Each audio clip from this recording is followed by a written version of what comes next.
disait non, laissez. Comme tu t'assois avec lui, il commencera à devenir aussi un opposant. L'environnement compte. Il t'assoit avec des sœurs qui ne partent pas à l'église. Il commencera aussi à rester sans partir à l'église. Tu verras ça normal. Amen. Qui t'assoit avec des frères qui n'ont pas la nouvelle naissance, qui deviendra aussi comme eux.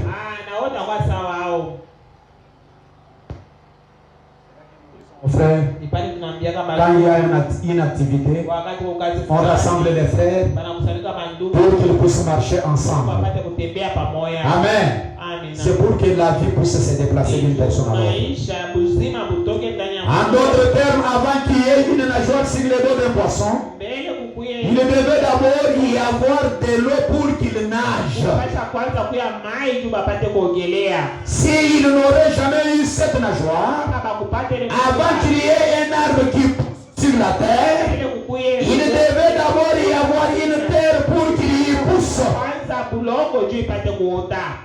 Sinon, il n'y aurait pas de savoir d'arbre.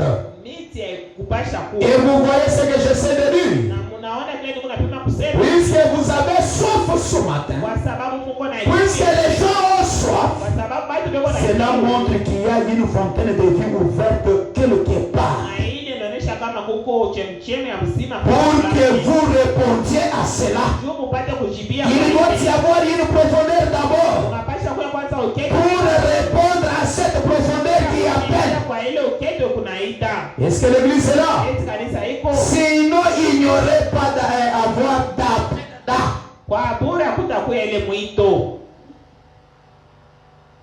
Est-ce que vous écoutez un peu cela? Donc, quand vous avez un souci, il y a déjà une réponse. Mais le prophète dit, il y a des gens qui acceptent les réponses du diable. Pourquoi? À cause de leur apparence. Frère, s'il y a une situation difficile, n'ayez pas seulement les habitudes qu'on te donne des réponses par les pasteurs. Et aussi le temps de te concentrer avec ce Dieu-là personnellement. Que tu puisses aussi avoir la réponse venant de sa part. Tu viens aussi témoigner à ton pasteur. Tu lui dis, pasteur, tu sais quoi? J'ai eu quelque chose d'extraordinaire. Écoute ce qui m'est arrivé. Écoute ce qui m'est arrivé. J'aimerais lire quelque chose. Écoutons d'abord ceci.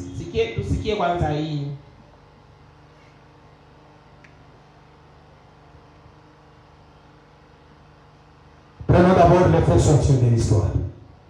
Du 1er octobre 1958. Paragraphe 27. N'est-il rien qui puisse être fait? Amram, peut-être le seul, a monté un petit escalier jusqu'à l'étage. Peu importe combien il était fatigué, et là chaque soir, il invoquait le Dieu d'Abraham.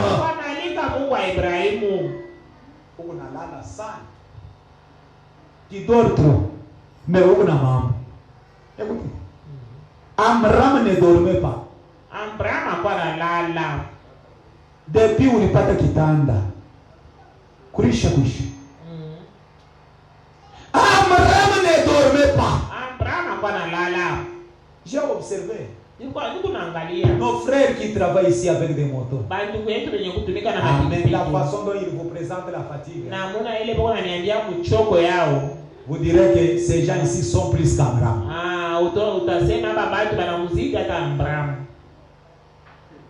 Vous savez combien de fois nous nous fatiguons, nous les pasteurs? Il se peut que tu peux prier pendant 2 heures à la maison. Inawezekana unaweza kuomba dakika 2 kunyumba. Tu jeûnes pendant des jours. Unafunga siku. Personne ne connaît ni même pas. Hakuna hata ule anajua. Tu viens à l'église. Unakuja kwa kanisa. Tu exhortes la nuit. Unashurutisha. Personne ne connaît même pas si tu as mangé ou pas. Hakuna ule anajua kama tu pars à la maison. Il y a des problèmes qui t'attendent là-bas, tu termines. Tu reviens ici, tu prêches encore. Personne ne connaît pas comment tu vis. Mais vile bandu kwetu bena kula moto vile banaonesha kwa kumancho vile bomba disha kuchoka. Ha. Sio utasema kwa hata maombi. Ah. La moto ici. Ile pikipiki ile. Le travail individuel. Kazi ya kipekee. Abraham ne se l'est pas fait. Celui dont il avait appris, il était venu vers Abraham, vers Jacob, vers Isaac, vers en ce temps de détresse. Et sûrement, s'il était Dieu en leur jour, il devait être Dieu en ces jours-là.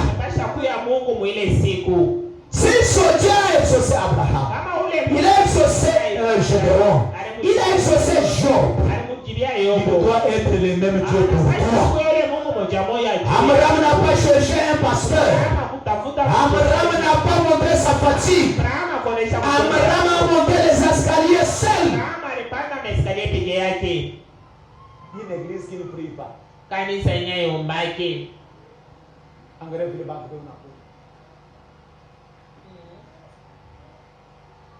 Alishakuchoka. Mais ego natafuta miracle. Lakini ego natafuta miujiza. Amen. Le Dieu d'Abraham, c'est un Dieu de surnaturel. Et les gens qui croient au surnaturel sont éveillants. Kama anaanza maombi ni mpaka kama Mungu anamjibu. Sinon ashtakata. Il ne s'était jamais. Jusqu'à ce que Dieu lui donne la réponse. Pourquoi? Il est l'héritier de Christ. L'héritier de Christ. Comment tu crois à une réponse négative? Jusqu'à cet âge-là, tu n'as pas encore expérimenté ce que tu cherches. Tu ne fais que balloter. Tu ne fais que monter, descendre. Et tu vois ça normal. Abraham n'a pas accepté ça. Amen. Qu'est-ce qu'il dit ici? Et s'il était Dieu au jour de Moïse, il est Dieu aujourd'hui. Est-ce que nous le croyons comme ça? Il demande simplement qu'on le fasse sortir de l'histoire et qu'on l'appelle à entrer en scène. Et je peux voir Abraham soir après soir. Peu importe combien il était fatigué. Soir après, combien de soirs toi tu viens pour prier? Abraham soir après soir. Frère, tu as besoin d'épouser mais tu pries comme ça. Sœur, tu as besoin du mariage mais tu pries comme ça. Hein? Abraham c'était soir après soir. Tu as regretté Maïcha? Amen. Écoutez ce qu'il est en train de parler. Abraham ne se fatiguait pas. Oh, gloire soit à Dieu. Mais aujourd'hui, si les gens ne tiennent pas tout ce qu'ils demandent la première fois, qu'ils ont prié, il semble penser qu'il est mort. Quand tu ne trouves pas ce que tu cherches, directement les raisonnements commencent. C'est compliqué. Je commence à voir que ça devient compliqué. Donc quand tu commences à raisonner comme ça, tu as été prédestiné à l'échec. Les croyants ne croient jamais une réponse négative. Si Dieu ne me répond pas aujourd'hui, demain il va me répondre. S'il ne me répond pas demain, le lendemain il va me répondre. Parce que c'est lui qui détient